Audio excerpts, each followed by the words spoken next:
interested just to bring the European Centre alive to students, because so many people that I've heard think, oh, the European Centre, you know, it's just another little piece of America. But my view of it is, if you really want to experience culture shock, come to the European Centre, because there are so many different cultures, political movements, traditions, ethnic groups of people all over Europe, apart from just native Europeans, but all the colonies who are now reaping the benefit and have all the social and political problems of the Western European colonies coming back into Europe, and the kinds of issues, as well, of course, as very exciting issues around Eastern Europe and the great political social upheavals of that. So I want to say, if you want to change the world, come to the European Centre. The European Centre is far more than just London. It is all of Great Britain and the rest of Europe. They're only hours away. During orientation, there was a one-week trip to several European countries, including France and Brussels.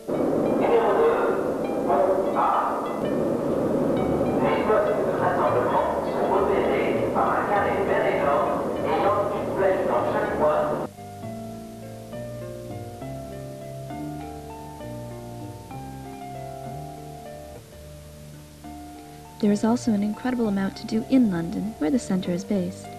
The city is far more than what the tourists come to see. Between London and the surrounding countryside, there is something for just about everyone.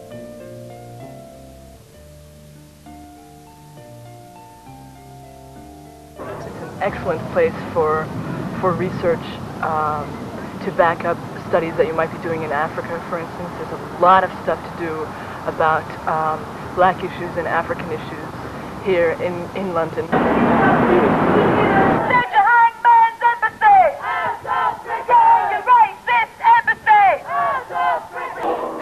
There is always a need for political and social action to be taken. I was at the North American Centre in January, and there were all these excited students going off to all corners of the world, to Costa Rica, Kenya, and we only had one coming here out of 25.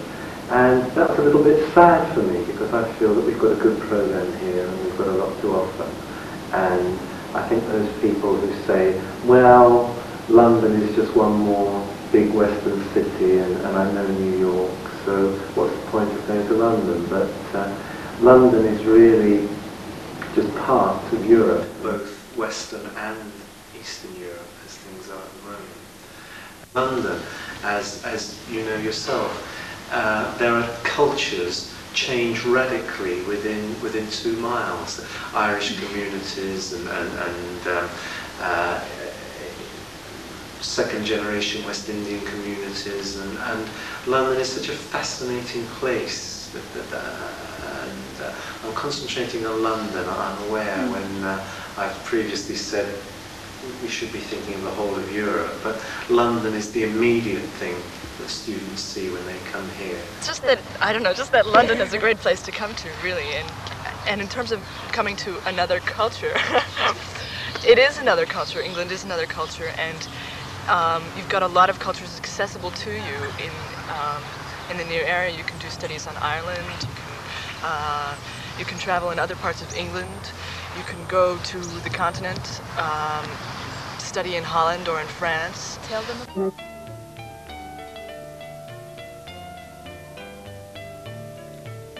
Europe is an incredible place for an American, with its 12th century castles and cathedrals.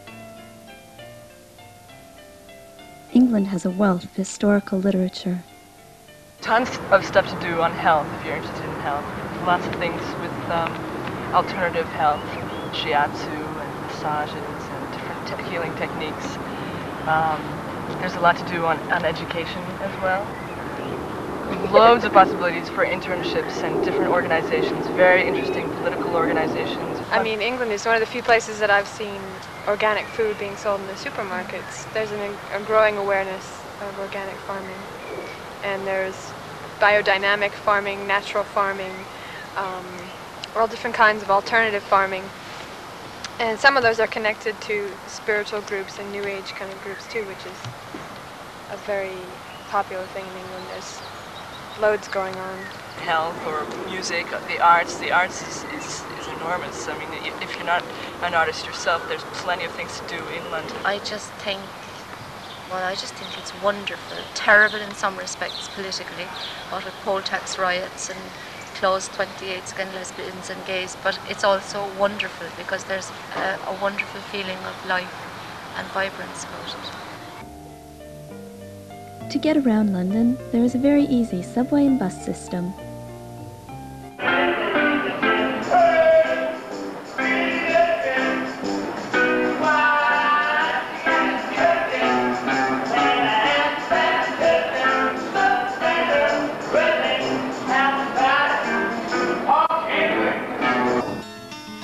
By train or coach, it can be quite inexpensive to travel out of London. Whatever way you choose, the British countryside and the continent are easily accessible.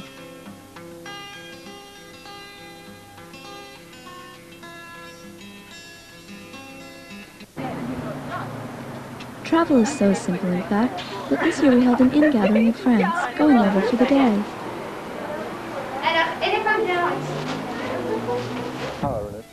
There are enormous changes happening both in Eastern and Western Europe. The many small countries are becoming much more unified, which strengthens them politically and economically.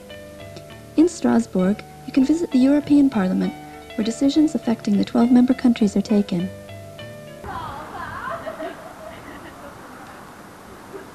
For private citizens, these changes mean that travel between the countries is much easier.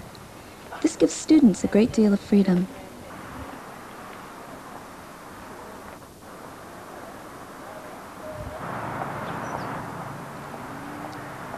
The center is based here, at Regent's College in Regent's Park, along with many other American and European colleges and universities.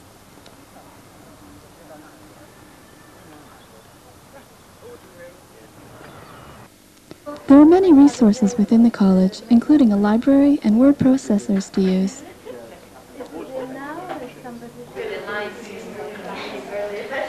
Because students live independently in flats around the city, there's a strong emphasis on community meetings, which take place about once a month at Regent's College.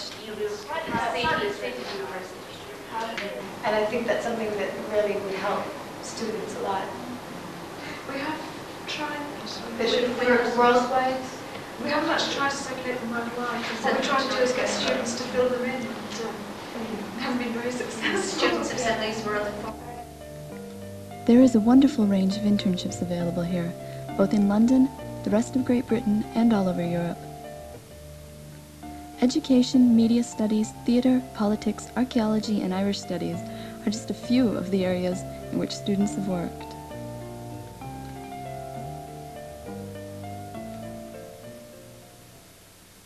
I think that one of the things important for the center is to, I don't think it's just a light issue, but to get it, to make it a world college and to have all different kinds of people. Because I'd also like to reiterate that it's an excellent place to do research that would back up things that you've experienced in the third world. There's a lot of third world issues and politics and things available here and accessible in terms of resources, groups, books again.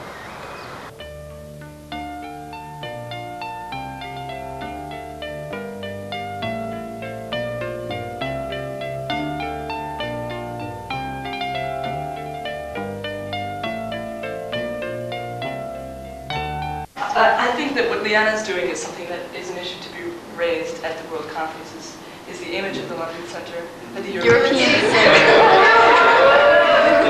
of the European Centre, and the fact that it doesn't really have a very good image at all when you're in New York, at the North American